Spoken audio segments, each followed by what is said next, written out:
Hi everyone, welcome to YouTube channel Black Diamond. तो आप लोगों का रिकमेंडेड वीडियो था कि एमएमआर का जो एमसीक्यू क्वेश्चन है उसको कंटिन्यू कीजिए। तो आज हम जो एमएमआर है मेटलिफेरस माइंस रेगुलेशन 1961, जो कि मेटल वालों के लिए बहुत ज़्यादा जरूरी है, चाहे आप डीजीएमएस एग्जाम की प्रिपरेशन कर रहे हो या जो अपकमिंग एग्जाम है मॉइल का, माइन फॉरमैन, मिट, ब्लास्टर का तैयारी कर रहे हो, तो आपके लिए वीडियो बहुत काम का है, बहुत कंपलसरी है। इस वीडियो को आपको देखना ही चाहिए। और अगर आप क्लासेस करना चाहते हैं, चाहे आप माइनिंग सरदार की करना चाहे ओवरमैन की, चाहे second class manager legislation portion के लिए कोल की, या फिर मेटल माइनिंग की करना चाहते हो, माइनमेट की, फॉरमैन की, second class manager legislation metal mining की, तो आप व्हाट्सएप पे मैसेज करके इंक्वायरी कर सकते हैं। मेटल वाला बैच ऑलरेडी फुल हो चुका है, तो थोड़ा बहुत बचा है बच्चे, तो मैं डाल दूंगा। अगर आप रिसेंटली तुरंत अप्लाई करोगे तो, रिप्लाई करोगे तो इसके लिए व्हाट्सअप नंबर पर मैसेज करना है 6200670155।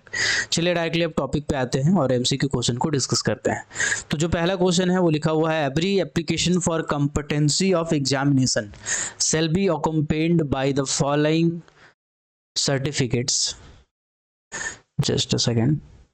हाँ, फॉलोइंग सर्टिफिकेट डॉक्यूमेंट एक्सेप्ट, मतलब बोला गया है कि कभी भी आप जब डीजीएमएस का कोई कॉम्पिटेंसी एग्जाम में बैठ रहे होते हैं तो उस टाइम आपको इनमें से कौन सा सर्टिफिकेट नहीं मांगा जाता है। एक्सेप्ट लिखा हुआ है, यानी कि इनको छोड़ के बाकी सर्टिफिकेट मांगा जाता है। तो सर्टिफिकेट ऑफ एज ये मांगा जाता है, सर्टिफिकेट ऑफ एज मांगा जाता है। तो सर्टिफिकेट ऑफ एज डीजीएमएस के कोई भी एग्जाम में बैठने के लिए आपका कम से कम 20 साल होना बहुत जरूरी है। ठीक है, कंपिटेंट पर्सन के तौर पर अगर काम करना चाहते हैं या फिर एग्जाम में बैठना चाहते हो तो आपको 20 साल होना बहुत जरूरी होता है। अब क्वेश्चन लोगों का ये आता है कि अगर मैं सेकंड क्लास मैनेजर या फर्स्ट क्लास मैनेजर का एग्जाम में बैठ रहा हूं तब भी क्या मेरा 20 साल होना जरूरी है, या उसके लिए 23 ईयर होना चाहिए, यानी कि नॉट लेस देन 23 ईयर, यानी 23 साल होना चाहिए। तो देखिए नियम क्या है। डीजीएमएस का कोई भी एग्जाम में अगर आप बैठना चाहते हो, चाहे फर्स्ट क्लास मैनेजर हो, सेकंड क्लास हो, फॉरमैन हो, माइनमेट हो, ब्लास्टर हो, जीटी हो, कोई भी एग्जाम, आपका मिनिमम एज 20 ईयर होना चाहिए। लेकिन अगर आप मैनेजर के तौर पे काम करना चाहते हो, कहीं पे मैनेजर के तौर पे ऑथराइज होना चाहते हो, देन आपको 23 year is the minimum age, कि आपका कम से कम 23 साल होना चाहिए, तब आप मैनेजर के पोस्ट पे बैठ सकते हो। तो ये चीज यहाँ पे क्लियर कर लेना चाहिए आपको। और कभी भी डीजीएमएस के एग्जाम में बैठते हैं तो आपको एज क्लियर करना पड़ता है, सर्टिफिकेट ऑफ फिटनेस यानी मेडिकल फिटनेस सर्टिफिकेट लगाना पड़ता है, कैरेक्टर सर्टिफिकेट लगाना पड़ता है, और डोमिसाइल सर्टिफिकेट नहीं लगाना पड़ता है। डोमिसाइल का मतलब होता है रेसिडेंशियल सर्टिफिकेट। रेसिडेंशियल सर्टिफिकेट का कोई मतलब नहीं है, पूरे भारत में आप कहीं भी रहते हो आप अप्लाई कर सकते हो। एक्सपीरियंस सर्टिफिकेट आपको अटैच करना पड़ता है। ठीक है, चल अब अगला क्वेश्चन है, The age of an engineer of a mine where machineries are used shall not be less than dash year। बताइएगा इंजीनियर, यानी कि अगर आप किसी माइंस में इंजीनियर के तौर पे काम करना चाहते हो तो उस केस में कम से कम आपका एज कितना होना चाहिए। ठीक है, ये एमएमआर के हिसाब से बताइएगा। अगर आप सीएमआर में देखोगे तो इंजीनियर को कोई एज स्पष्ट नहीं किया गया है, लेकिन एमएमआर में स्पष्ट किया गया है। और मैं अभी एमएमआर का एमसीक्यू डिस्कस कर रहा हूं तो मैं आपको क्लियर कर देता हूं कि चाहे आप एक इंजीनियर बनना चाहते हो, चाहे आप एक मैनेजर बनना चाहते हो, या फिर आप एक सर्वेयर बनना चाहते हो, ये तीनों केस में एमएमआर में एज दिया हुआ है, मैनेजर का, इंजीनियर का, सर्वेयर का। ये तीनों केस में आपका जो मिनिमम एज होना चाहिए नॉट लेस देन 23 ईयर होना चाहिए, यानी कि 23 साल कम से कम आपका होना चाहिए। 23 ईयर आपका कम से कम होना चाहिए। चीजें को दिमाग में रखिएगा, ऐसे क्वेश्चन बहुत बार पूछे हैं तो आपको पूछा जा सकता है। ठीक है, चलिए अब अगला आते हैं। Authorisation to act as manager of a mine shall have effect for a period of not exceeding dash except with previous consent in writing of CIM। ठीक है, तो इसमें बोला गया है कि अगर आप के माइंस के मैनेजर अब्सेंट है किसी कारण से, तो उस केस में आप किससे ज्यादा, कितना टाइम से ज्यादा टाइम के लिए उसका ऑथराइजेशन नहीं बना सकते हैं जब तक कि CIM का परमिशन ना मिले। तो मतलब अगर आपको ऑथराइजेशन बनाना है, कोई मैनेजर अब्सेंट है, उसकी जगह किसी और मैनेजर को रखना है ऑथराइजेशन पे, यानी कि एक टेम्पररी पीरियड पे, तो उस केस में आप मैक्सिमम 30 डेज तक रख सकते हो विदाउट राइटिंग CIM, मतलब बिना CIM साहब को इन्फॉर्म किए आप 30 दिन तक रख सकते हो। लेकिन जैसे ही 30 दिन प्लस होता है आपको CIM साहब को इन्फॉर्म करना पड़ता है, उससे कंसेंट लेना पड़ता है, परमिशन लेना पड़ता है। ठीक है, तो इस चीज को ध्यान रखिएगा। चलिए आते हैं अगले क्वेश्चन के ऊपर। नेक्स्ट क्वेश्चन है, no person shall while on duty throw any stone or other missile with intent to cause injury or fight or behave in a violent manner comes under which regulation. तो देखिए मैंने आपको regulation बहुत अच्छे से समझाया था कि एमएमआर में बहुत सारे रेगुलेशंस है जो आपको एकदम याद कर लेना चाहिए। उसके लिए मैंने ट्रिक भी बताया था, अगर आप प्रीवियस वीडियो को नहीं देखे हो ना मेरे भाई तो आपको बहुत पछतावा होने वाला है। आप जाके एमएमआर का, अगर आप मेटल माइंस का कोई भी एग्जाम का तैयारी कर रहे हो, एमएमआर आपके लिए बहुत जरूरी है, आप जाके जरूर देखो। मैं आपको दिखा देता हूँ कि आप कैसे देखेंगे। मेरे चैनल ब्लैक डायमंड पे जाइएगा। आप ब्लैक डायमंड पे जाने के बाद आप यहाँ पे देखिएगा, आपका एक प्लेलिस्ट बना दिया हूँ मैं सेपरेट। आप प्लेलिस्ट में जाके जब देखोगे तो मेटल माइनिंग्स में लिखा हुआ है, मेटल माइनिंग के वीडियोस डाला है, mine mate, mine foreman, blaster के लिए, मैनेजर एग्जाम के लिए, ऐसा करके मैंने आप सेपरेट कर दिया है। तो आप जब इस वीडियोस में देखेंगे तो आपको जाके एमसीक्यू क्वेश्चंस वगैरह या जो भी मैं डालूंगा आपसे रिलेटेड आपको मिल जाएगा। तो चैनल पे नए हैं तो यार चैनल को जरूर सब्सक्राइब कर देना। 44,800 सब्सक्राइबर है, 45,000 कर दो उसको, ठीक है। 900 वीडियोस मैं अभी तक डाल चुका हूँ, 900 वीडियो।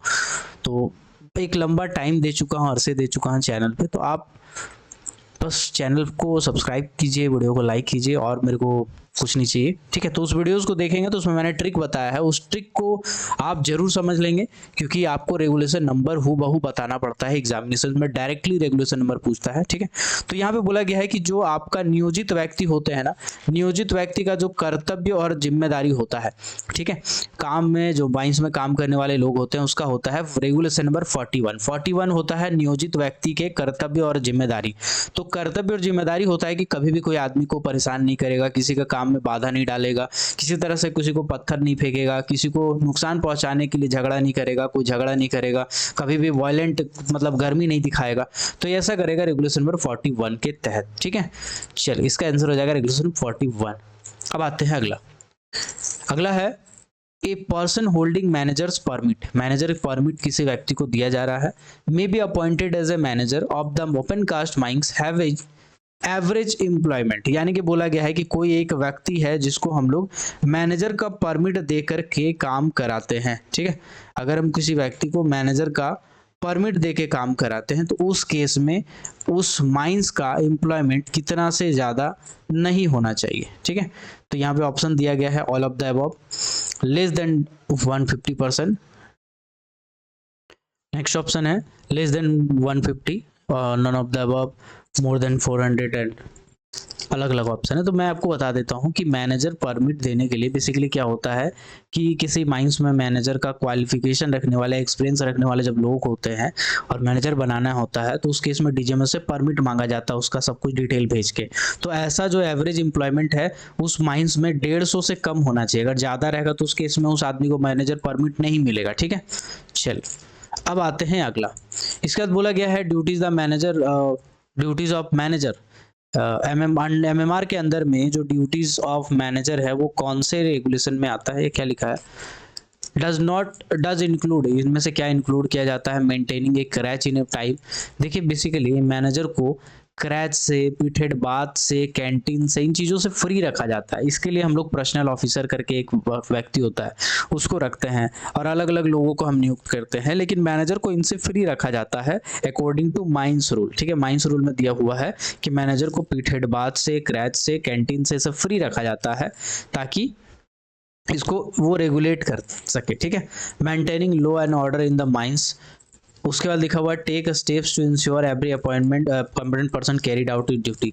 देखो लॉ एंड ऑर्डर बनाने के लिए, लॉ एंड ऑर्डर मेंटेन करने के लिए हमारे मैनेजर नहीं होते भाई। लॉ एंड ऑर्डर का मतलब क्या होता है, कानून व्यवस्था बनाए रखने के लिए, ठीक है। अब माइंस के अंदर में मर्डर हो कि नहीं हो ये मैनेजर नहीं देखेंगे, माइंस के एरिया के अंदर में कोई किसी का कुछ हो, कोई किसी से झगड़ा कर रहा हो, तो ये सब मैनेजर नहीं देखेगी। लॉ एंड ऑर्डर वाला होता है आपका जो लोकल पुलिस अथॉरिटी होती है, उसका परमिशन होता है, उसका बेसिकली इसमें जिम्मेदारी होता है, रिस्पॉन्सिबिलिटी होती है। यहाँ पे जो मैनेजर साहब का ड्यूटीज इंक्लूड होता है वो होता है कि एक कंपिटेंट पर्सन जितने भी है वो सही तरीके से काम करे।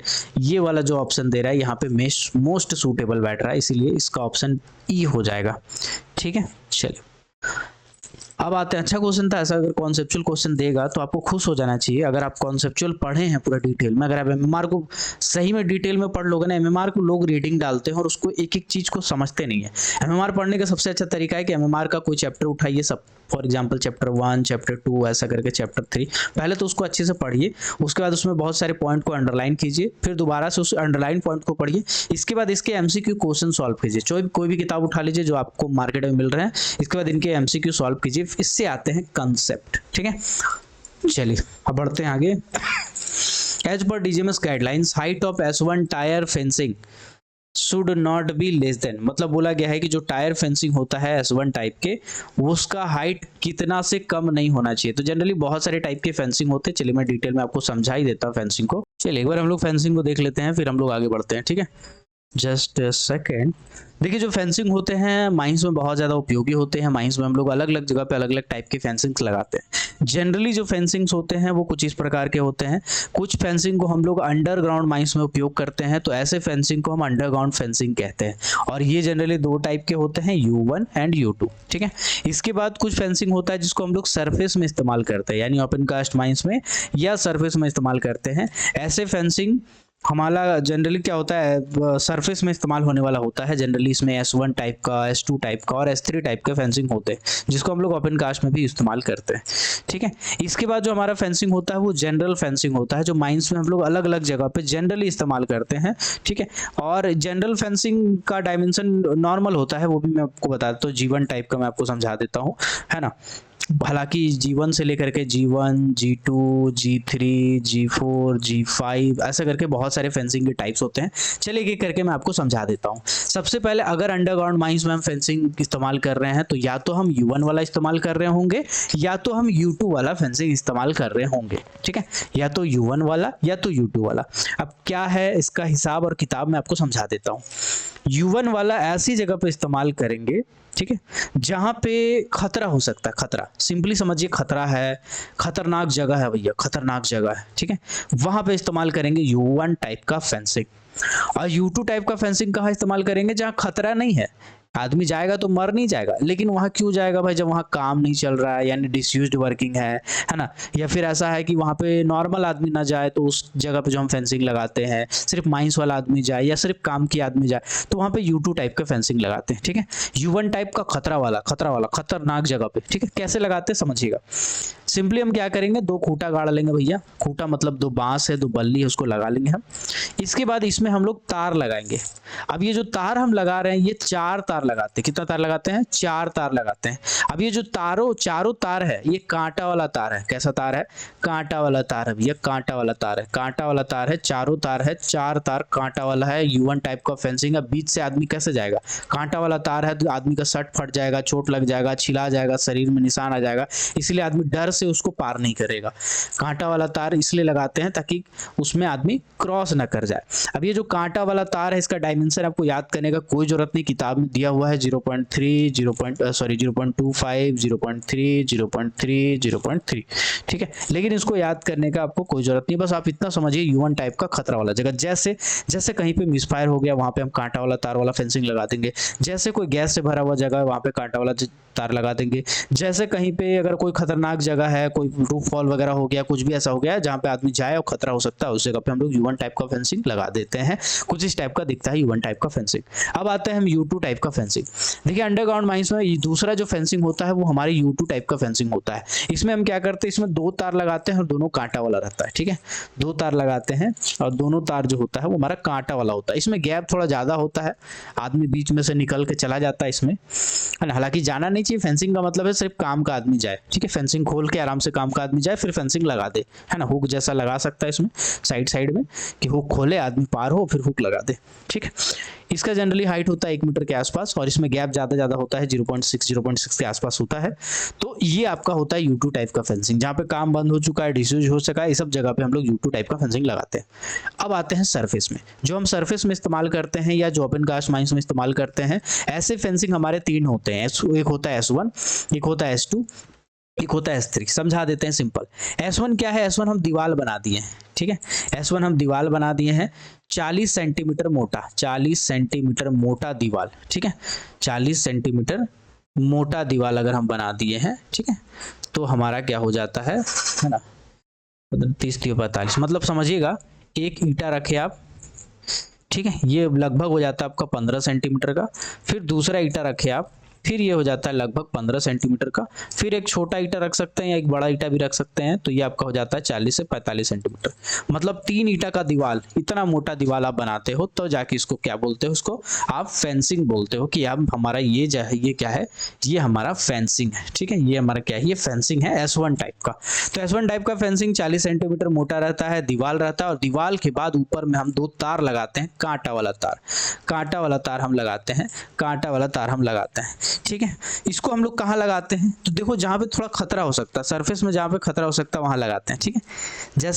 जैसे कोई बंकर है, कोई बंकर है, उसको अगर घेर देंगे तो अच्छा रहेगा, अगर नहीं, ऐसा क्यों जरूरी है घेरना भाई, तो देखो ऐसा है कि बंकर है सरफेस में, ऐसा करके बंकर है, ठीक है, तो आदमी नहीं जाएगा, चलो जानते हैं, आदमी अगर तार भी टांग देंगे तो नहीं जाएगा, लेकिन अगर कांटा वाला तार लगा देंगे तो क्या जानवर नहीं जाएगा बीच में से, बिल्ली है, कुत्ता है, कोई घुस जाएगा तो दिक्कत हो जाएगा ना।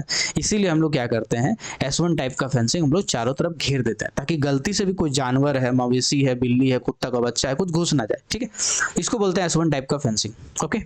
इसके बाद हमारा आता है S2 टाइप का फेंसिंग। S2 टाइप का फेंसिंग को भी हम लोग इसलिए लगाते हैं ताकि गलती से कोई जानवर वगैरह कुछ ना चल जाए। इसमें भी हम 40 सेंटीमीटर मोटा दीवार रखते हैं, और इसका जो हाइट होता है वो 1.5 मीटर होता है, इसका हाइट हम बढ़ा देते हैं 1.5 मीटर, और पहले वाला का हाइट हमने बताना मिस कर दिया, इसका जो हाइट होता है S1 का 1.2 मीटर होता है। तो ये जो हाइट है ये याद कर लीजिएगा, जो मोटाई है ये याद कर लीजिएगा, S1 टाइप में 1.5 metre 1.2 metre 40 centimetre, S2 type में 40 सेंटीमीटर 1.5 मीटर हाइट, ठीक है। इसको कहाँ लगाते हैं, इसको लगाते हैं जो सबसिडांस वाला एरिया है वहाँ पे लगाते हैं, ठीक है। जो कोई इंक्लाइन है, जो बंद हो चुका है, जो कुछ ऐसा है जो चल रहा है, डिसकंटिन्यू हो रहा है, उस जगह पर हम लोग लगाते हैं S1 टाइप का फेंसिंग। अब आते हैं S3 टाइप का फेंसिंग। S3 टाइप के फेंसिंग को हम मूवेबल फेंसिंग भी बोलते हैं। क्या बोलते हैं इसको, मूवेबल फेंसिंग भी बोलते हैं। इसमें क्या होता है समझा देते हैं आपको सिंपल भाषा में। जैसे रेलवे स्टेशन में आप जाते हैं तो क्या होता है, जब आदमी का भीड़ ज्यादा होता है ना, तो क्या करता है वो रेलवे स्टेशन वाला, ऐसा ऐसा ऐसे करके स्टैंड रहता है, उस स्टैंड में फीता लगा हुआ रहता है, ठीक है। तो भीड़ को कंट्रोल करने के लिए क्या करता है, वो लाइन बना देता है, ऐसा स्टैंड रख रख के उसका लाइन बना देता है, ताकि उसी लाइन में उसी कतार में लोग आए, टिकट कटाएं, तो फिर भीड़ को डाइवर्ट किया जा सके। तो बिल्कुल ऐसा ही दिखने वाला एक स्टैंड होता है, जिसको एक आदमी 2 आदमी आराम से मिलकर उठा सकता है, और इसके बीच में बट्टे होते हैं तार या रस्सा। कांटा वाला तार भी हो सकता है, रस्सा भी हो सकता है, ऐसा कुछ जरूरी नहीं है कि कांटा वाला तार ही किताब में छपा है तो कांटा वाला तार होता है। इसमें रस्सा भी इस्तेमाल कर सकते हैं, जो वायर रॉप होते हैं डिस्कार्डेड, जो हम इस्तेमाल नहीं कर सकते हैं, फेंक देते हैं, उसको हम लोग इसमें बांध के फेंसिंग कर सकते हैं। ये कैसा जगह पे लगाते हैं, जैसे ओपन कास्ट का बाउंड्री है तो ये बार बार चेंज हो रहा है, तो उस जगह पे हम लोग क्या करते हैं, आगे पीछे करने के लिए इसको हम लोग लगा देते हैं, ठीक है, आगे पीछे। या टेम्पोररी अगर कहीं हमको फेंसिंग लगाना है S1 S2 बनाने से पहले, तो हम लोग इसको लगा देंगे, तो ये हमारा मूवेबल टाइप के फेंसिंग हो जाते हैं, ठीक है। इसके बाद अभी अगर हमको टेम्पररी कहीं पे फेंसिंग लगाना, कहीं पे माइन में कोई भी जगह पे, चाहे अंडरग्राउंड हो चाहे ओपन कास्ट हो, तो इसके लिए हम क्या करेंगे, इसके लिए हम 2 बांस गाड़ेंगे, और इसके अंदर में हम कोई तार कोई फीता कुछ भी गाड़ दें। यहाँ खतरा उतरा नहीं है, बस ऐसे हमको लगाना है टेम्पररी तौर पे।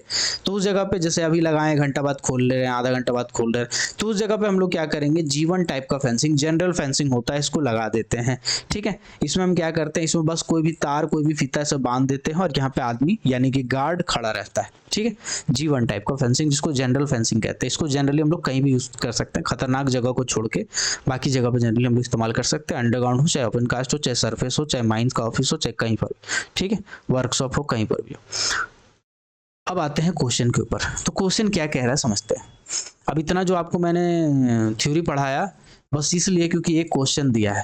अब कभी भी देखो ऐसा क्वेश्चन को, MCQ क्वेश्चन को सॉल्व करो ना, खुद से भी पढ़ो, कोई बात नहीं मेरे पास पढ़ो, ऐसा कुछ जरूरी नहीं है, खुद से भी पढ़ो। जब आप MCQ सॉल्व करते हो, कोई एक अलग टाइप का क्वेश्चन पूछा जाता है ना, तो उस टॉपिक को जाके ना एक बार देख लो, ठीक है, उस टॉपिक को पूरा पढ़ लो, ताकि कल दिन अगर उससे रिलेटेड दूसरा क्वेश्चन आएगा तो आप बना सको। S1 टाइप का फेंसिंग 1.2 मीटर हाइट हो जाता है इसका, ठीक है, 1.2 मीटर इसका हाइट हो जाता है। S2 टाइप का फेंसिंग का 1.5 मीटर हाइट होता है, आपको मैंने बता दिया है, ठीक है। चलिए, इसके बाद बोला गया in open cast working no person shall under cut any place or side or cause or permit shall under cutting edge to cause any overhanging under cutting, है ना, ओवर हैंगिंग तो क्या होता है, ओपन कास्ट माइंस में बहुत सारे जो बेंच होते हैं, बोला गया इसमें हम लोग कोई भी कोना उना को या कोई भी बीच वाले पोर्शन को हम लोग ऐसा नहीं काटते हैं कि ओवर हैंगिंग बन सके। ओवर हैंगिंग मतलब ऐसा है कि बेंच हम काट लिए, बीच का पोर्शन काट लिए, तो क्या होता है हमारा ओवर हैंगिंग बन जाता है। तो इससे बचने के लिए हम लोग ओवर हैंगिंग को बचने के लिए अंडर कट वगैरह नहीं करते हैं, ठीक है। चलिए ओपन कास्ट से रिलेटेड क्वेश्चन पूछ रहा है अभी लगातार, तो देखते हैं। ओके बोला गया है कि कोई ओपन कास्ट वर्किंग है, उसमें बोला गया है no trees, loose material, debris shall be allowed to remain within a distance of dash metre, है ना, from the edge of the excavation. मतलब जो आपका बेंच का किनारा है, इस किनारा से कितना मीटर के अंदर में कोई भी लूज पत्थर, कोई भी ढीला मलबा, कोई भी पेड़ पौधा, कोई भी लूज चीज नहीं होना चाहिए। तो ये होता है 3 मीटर। 3 मीटर के अंदर, साइड से 3 मीटर के अंदर में कोई भी लूज चीज ऐसा नहीं होना चाहिए, ठीक है। ओके चलिए अब आते हैं क्वेश्चन नंबर 40 के ऊपर। क्वेश्चन नंबर 40 क्या कह रहा है, unless otherwise permitted the site shall be stopped and angle of safety not exceeding. चलिए इसको क्लियर ही कर, चलिए एक एक करके हम लोग पहले ओपन कास्ट का पॉइंट को निपटा लेते हैं, क्योंकि बार बार क्वेश्चन आ रहा है ना, तो चलिए एक बार देख लेते हैं। मेरा आदत है ऐसे, मैं आगे बढ़ ही नहीं सकता। चलिए आगे बढ़ते हैं, ठीक है, मतलब पढ़ते हैं रेगुलेशन। तो देखो रेगुलेशन नंबर 106 जब आप पढ़ोगे, ठीक है, तो उसमें क्या दिया हुआ है, ओपन कास्ट वर्किंग के बारे में दिया हुआ है। मतलब ओपन कास्ट में बेंच वेंच का क्या डायमेंशन वगैरह होता है। अगर आप एमएमआर का रेगुलेशन नंबर 106 पढ़ोगे तो जाके फिर आपको मिल जाएगा ओपन कास्ट वाला, ठीक है। तो ओपन कास्ट वाला पढ़ते हैं, 107 में अंडरग्राउंड वाला है। तो पहले ओपन कास्ट वाला हम लोग समझते हैं ना क्वेश्चन को, ठीक है। तो ओपन कास्ट में क्या है समझिएगा, जो आपका बेंच बनता है, ये बेंच का कुछ प्रोविजन दिया हुआ है, ठीक है।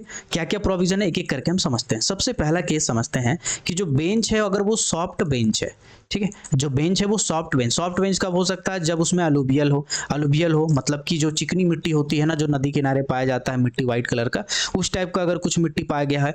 जो मोरम हो, मोरम मतलब क्या होता है, चूरा चूरा चूरा चूरा टाइप का जो पत्थर होता है उसको मोरम बोलते हैं। जो ग्रेवल हो, जब रेल के पटरी में आप चलते हो तो जिस टाइप के छोटे छोटे पत्थर दिखाई देते हैं, ऐसे पत्थर अगर मिलते हैं आपको तो उसको ग्रेवल बोलते हैं। जो क्ले हो, क्ले मतलब जो बर्तन बनाया जाता है ना, उस टाइप की जो मिट्टी होते हैं उसको क्ले बोलते हैं। या फिर जो डिबरी, जो ढीला पत्थर वत्थर टाइप का मिले तो उसको हम लोग बोलते हैं सॉफ्ट बेंच। अगर ये बेंच सॉफ्ट है, इनमें से कोई भी मटेरियल का बना हुआ है या ढीला टाइप का है, स्लोप सॉफ्ट टाइप का है, तो इसका जो स्लोपिंग होगा, यानी कि जो बेंच बनाया जाता है उसका जो बेंच का स्लोप होता है, ये जो स्लोप होता है, ठीक है, ये स्लोप 45 डिग्री से ज्यादा नहीं होगा, नॉट मोर देन 45 डिग्री, ठीक है, नॉट मोर देन 45 डिग्री। पहला पॉइंट आपको दिमाग में बैठा लेना है कि अगर सॉफ्ट है बेंच और आपका सॉफ्ट है तो उस केस में जो बेंच का स्लोप एंगल होगा वो 45 डिग्री से ज्यादा नहीं होगा।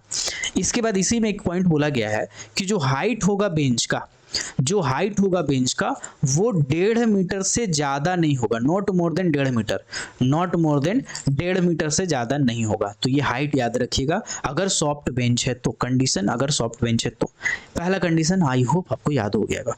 दूसरे कंडीशन पे चलते हैं। अब क्या बोला गया है, अब बोला गया है कि अब अगर मैनुअल वर्किंग आप चला रहे हो, ठीक है, मैनुअल वर्किंग चला रहे हो या प्लॉट वाला है, ठीक है, तो उस केस में जो आपका स्लोप है, मैनुअल मतलब कि अगर नॉर्मली काम कर रहे हो, उसमें बहुत ज़्यादा मशीनरी नहीं है, छोटे छोटे मशीनरी का इस्तेमाल हो रहा है, नॉर्मली हाथ से भरने का काम चल रहा है, ट्रैक्टर जो गाड़ी में माल भर रहे हैं वो भी लोडिंग कर रहे हैं, वो भी आपका लेबर के थ्रू करवा रहे हैं, तो ये सब मैनुअल वर्किंग में आता है। तो जब आप मैनुअल वर्किंग में काम करा रहे हो तो जो बेंच का स्लोप होगा वो नॉट मोर देन 60 मीटर होगा, नॉट मोर देन 60 मीटर। अब यहाँ पे ये नहीं बोल रहा है कि आपका बेंच सॉफ्ट है कि हार्ड है, ऐसा कुछ नहीं, खाली मैनुअल वर्किंग मतलब जहां पे आप मैनुअली वर्क कर रहे हो वहां पे आप 60 डिग्री से ज्यादा बेंच का स्लोप नहीं रख सकते हो, ठीक है, बेंच का जो स्लोप है 60 डिग्री ज्यादा नहीं रख सकते हो। इसमें फिर एक पॉइंट हाइट वाला भी आ जाना चाहिए। तो जो हाइट होगा वो 6 मीटर से ज्यादा नहीं होगा। कैसा, 6 मीटर से ज्यादा नहीं होगा, ठीक है, 6 मीटर से ज्यादा हाइट इसमें नहीं होगा।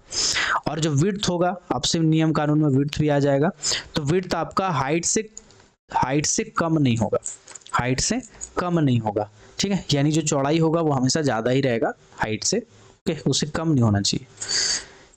अभी तो हमने 2 कंडीशन पढ़ा है, एक तो सॉफ्ट बेंच था तब, एक तो मैंने बताया मैनुअल वर्किंग ऑफ प्लॉट है, तो उस केस में अब आते हैं तीसरा।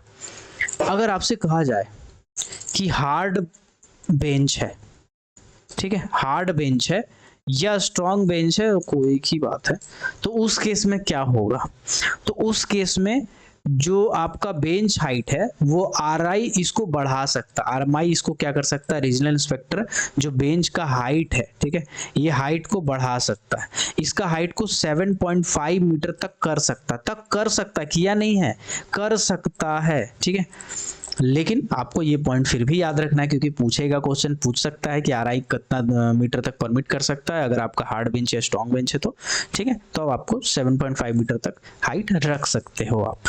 फिर आपका जो बेंच का विड्थ होगा, है ना, बेंच का जो विड्थ होगा उस केस में नॉट मोर देन 6 मीटर होना चाहिए, okay, not more than 6 metre होना चाहिए। अब देखिए यहाँ पे स्लोपिंग का दिया हुआ नहीं है, तो जब तक दिया हुआ नहीं रहता है तो आप 45 डिग्री मानते हैं, हालांकि लिखा हुआ नहीं है बुक में, तो मैं आपको ये पॉइंट बताऊंगा नहीं कि लिखा हुआ नहीं है, लेकिन अगर आपसे कभी पूछा जाएगा तो यहाँ पे आप कॉमन कॉन्सेप्ट का इस्तेमाल करेंगे और 45 डिग्री टिक मारेंगे, ठीक है। हालांकि ये सब पॉइंट आपको याद करना बहुत जरूरी है, बाकी क्लासेस में तो मैंने बहुत डिटेल में सर्कुलर वर्कुलर भी बताया इससे रिलेटेड, ओके। चलिए, तो अभी मैं कहाँ था यार, क्या कर रहा था मैं, भूल गया।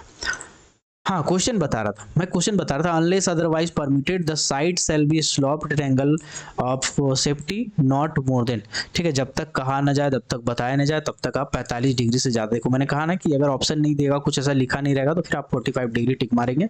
चलिए, अब आते हैं अगले क्वेश्चन के ऊपर। अगला क्वेश्चन है मेजरमेंट पिलर ना, ठीक है, मेजरमेंट पिलर समझा देता हूँ क्या होता है। देखिए, जब कभी हम ओपन कास्ट माइंस चलाने वाले होते हैं तो हमको बहुत सारी मशीनरी चलाने का हम प्लानिंग करते हैं, तो मशीनरी के लिए हमको परमिशन लेना पड़ता है। अब परमिशन के लिए आपको कुछ तो दिखाना पड़ेगा कि कितना वजन है, नहीं है, तो कोई भी एक पिलर लेना पड़ता है जो कि आप टेस्टिंग करते हो। मेजरमेंट पिलर बेसिकली होता क्या है, ओपन कास्ट माइंस में आप जब एक्सकवेशन करते हो तो बीच में एक छोटा सा पिलर जैसा छोड़ देते हो और इसके आजू बाजू एक्सकवेशन करते हो, ठीक है। तो आजू बाजू जब एक्सकवेशन किए तो बीच में एक पिलर छोड़ दिए। अब इस पिलर में आपने बहुत सारा वजन डाल के, बहुत सारा प्रेशर डाल के, बहुत सारा स्टार्टा का सैंपल लेके उसको बहुत सारा टेस्टिंग कराया और देखा कि भाई हमारा जो स्टार्टा है कितना सह सकता है, तो इसको बोलते हैं हम मेजरमेंट पिलर। क्या बोलते हैं, मेजरमेंट पिलर। इसको छोड़ते हैं एक लंबे समय तक ताकि एक आध सीजन हम देख सकें कि बरसात में क्या कंडीशन है, इसमें क्या कंडीशन में, तो मेजरमेंट पिलर इसको बोलते हैं। इसको हिंदी में बोलते हैं बैसाखी पिलर, बैसाखी पिलर, ठीक है।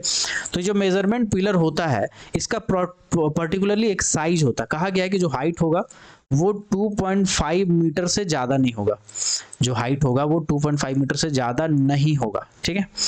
और बोला गया है कि जब हाइट इसका बढ़ रहा है, मान के चलिए हाइट इसका छोड़ने वाले हैं, जाते जाते जाते जाते 1.2 मीटर हो गया, 1.25 मीटर हो गया, तो जैसे इसका हाइट 1.25 मीटर हो जाता है, एक्सटेंड कर जाता है, तब इसका जो बेस है यानी कि जो चौड़ाई है वो 1.5 मीटर से कम नहीं होना चाहिए। जो बेस है वो आपका 1.5 मीटर से कम नहीं होना चाहिए, अगर 1.25 मीटर हाइट हो चुका है तब, ठीक है। इस चीज का आप ध्यान देंगे, ये सब पॉइंट को समझेंगे, सब पॉइंट से क्वेश्चन पूछता है, ठीक है। चलिए, अब आते हैं डायरेक्टली क्वेश्चन के ऊपर।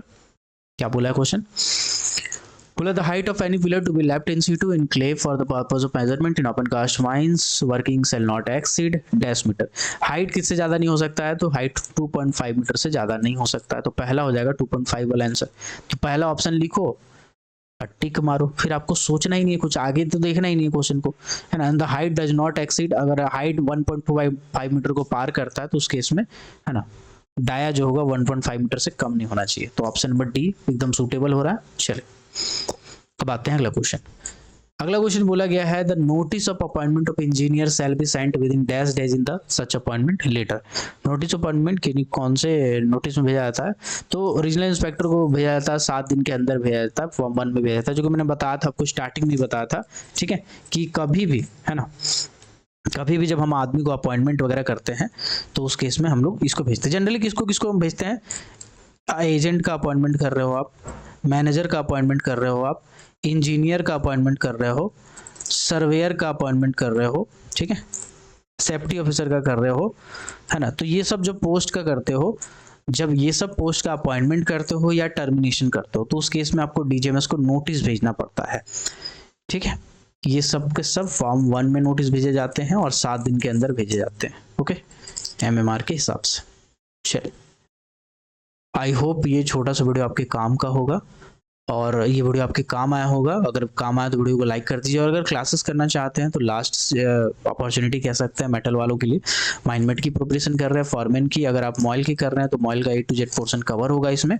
और अगर DGMS एग्जाम की कर रहे हैं तब भी आपका A to Z portion cover होगा। अगर आप mine mate, foreman, blaster, second class legislation की तैयारी कर रहे हैं तो आप व्हाट्सएप पे मैसेज कर सकते हैं, बाकी का डिटेल में व्हाट्सएप बता दूंगा। और अगर मेटल कोल वाले भी कर रहे हैं तो भी आप मैसेज कर सकते हैं। माइनिंग सरदार, ओवरमैन, कोल इंडिया के लिए या DGMS एग्जाम के लिए, second class manager legislation exam के लिए तो व्हाट्सएप पे मैसेज कर दीजिए 6200670155। बाकी का डिटेल में वहीं बताता हूँ। मिलता हूँ अगले वीडियो में किसी और टॉपिक पे, किसी और वीडियो में किसी और टॉपिक पे। तब तक के लिए keep watching, keep supporting. Till then, जय हिंद।